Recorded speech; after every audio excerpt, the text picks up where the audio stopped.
Dungeon Master's Diary, Entry 8.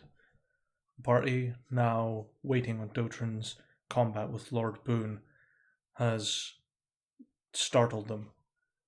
Lord Boone's statue has retained its powers from when he was still alive, summoning almost mirror images of his form that coalesce into hard light.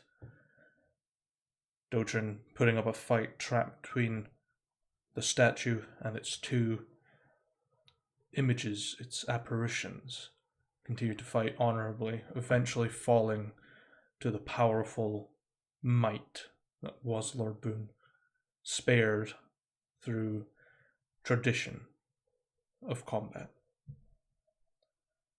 Recovering the key that they required, they looked onto the portrait of Lord Boone, having changed to depict Lord Boone defeating Queen Elentra of the Feywilds. Moving on, the party eventually make their way to find out whose statue remains in the festering Queen's area, eventually finding the image that they required. A knight by the name of Zathran of Aldor, breaking their vow of generosity. They have managed to remove the situation, knaving Zathran, causing the statue to overcome with moss and fungi. One particular one, a slight purplish color, sparkling with magic. The final key, or so they thought. Finding the last room of which to pass judgment, the throne lay dormant, and the statue beyond the other side of the room lay broken. Dotran, picking up the weapon, somehow managed to coax Sir Lorcan of Aegon to take up the dais.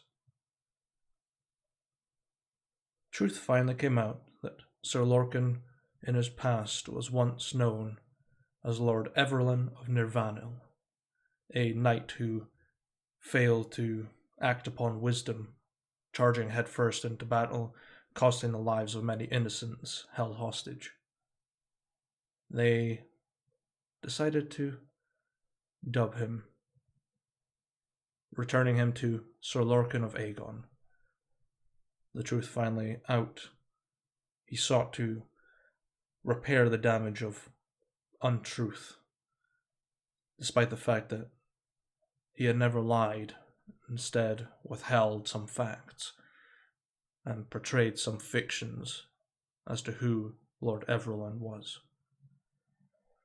Forgiven, the party take Sir Lorcan on with them, alongside Vidar, Tank, and Toma, and head to the last room.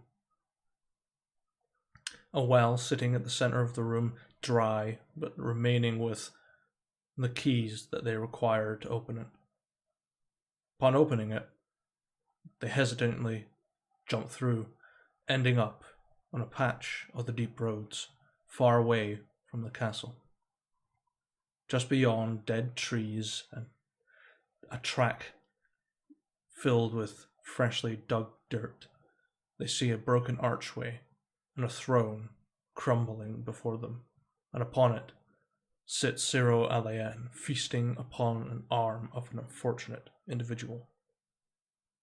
So, that session was interesting to say the least. Party was I was kind of thinking things would go one or two ways. Was hoping that none of them had kind of caught on to Sir Lorcan, who he actually was. There wasn't much of a pretense to suspect, but he had been lying or not telling the whole truth, and I thought, yeah, I think this would be the best time to do it. Originally, Lord Everlyn was someone else, And I thought, well, what would be a better way to create a little bit of character development, given that Sir Lorcan is from the Feywilds, is a knight, and has been helping the party and has appeared pretty much friendly the whole time. I'll give him a little spice to his backstory and who he once was. Thought that would be a nice little change, but it played quite nicely because in the judgment passings, you had basically three options: to demote them and return them to their previous, like the lowest rank of knight, and give them a new title; to knave them and exile them; or to dub them, which is just basically to reinstate them and forgive them. Don't get me wrong, I definitely thought that Dotryn was going to knave or basically demote Sir Lorcan. I was very on edge. I was like, he's just, because he did say that his decision had never changed, and I was like, he's gonna knave him. Oh dear, is this that much of a betrayal? And he dubbed him, and there was a nice elation to it all. I was quite happy with that. The Lord Boone fight, that was terrifying. Lord Boone has basically got astral projections of himself, like sort of like physical forms that he can jump to, and whenever he makes two attacks, the images get one. So he attacks 4 times, giving every projection 2. So Dotryn was basically getting attacked 8 times. 4 of those attacks dealt force damage because they are projections. The other ones do bludgeoning. So it's not as scary because he can resist them because he's raging. Force damage, not so much. And he started running around the area with Lord Boone managing to swap places as a reaction with his images. That fight was scary, but I knew he'd be fine. Wasn't all too bad in the end.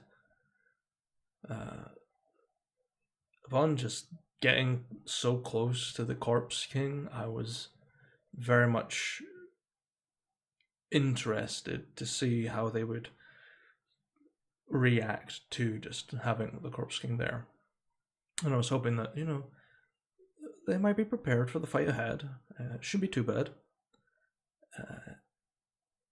But we're going to need to do it once all the players are present, because it will be hard, despite the fact that they do have Vidar along with them, who is basically on power level par with Sir Lorcan, minus a very powerful sword. Because, epic level characters are very, very powerful, and the items that they carry, that's something else. But yeah, just kind of excited to see how the party will progress beyond this point. Not much happened during the session. It was quite a long one. It was mostly just role playing, understanding each other's characters, everyone's reactions. I just wanted to kind of know what sort of way would the session go if they had chosen differently. And that's what the players keep asking me. It's like, what happens? Is there like a result of what happens? And yes, there is a slight change to what the final fight actually does. I can't exactly reveal what it is. Maybe in the next diary entry I will reveal what the effects of what sentencing go. Yeah, this is probably going to be one of the shorter Dungeon Master's diaries, just solely because there wasn't much to go on. Quite a few character developments. It was quite nice to see that the party just all forgave Sir Lorcan, who, yes, for all intents and purposes, has changed his once hot-headed ways, and will continue to help the party whenever they need, albeit from a distance, perhaps. Mostly just due to the fact that the party have been, well, the players have been talking about taking the last chunk of their downtime. Because for any people that stumble across this, the players get an allotted amount of downtime that they can use whenever. And that could be to just take some downtime to do some role playing, to learn a skill, or hone a craft, or etc. etc. And they have about 2.5 years left of 4 or so years. I was like, yeah, just burn through it. You guys have been through a lot. This dungeon was rough, and you'll probably need it if you want to go into Greyforge, which is the final dungeon, as it were. And it is the biggest dungeon I've ever written up. It's originally it was 13 floors and about 1,900 rooms. And any dungeon master that could stumble across this just going, "What? Yep, you did what?" And I was like, yeah. I'm just gonna director's cut this and just be like, "There's my top picks. I'm gonna put 5 floors in and reduce the number to like 500." But luckily enough, the party has basically 100% of this dungeon, minus 2 rooms that are inaccessible because I removed a chunk of the dungeon because you access it from another point. It was mostly just there to demonstrate that some things are inaccessible, so you don't need to worry about it. There wasn't anything in it anyway, so it's no big deal. But I'm interested to see where the fight will go. And yeah, I think I have rambled on long enough. And albeit this is a shorter Dungeon Master's Diary, hopefully next Dungeon Master's Diary will be a bit longer and see what the situation's about. But yeah, until next time, stay safe out there, adventurers.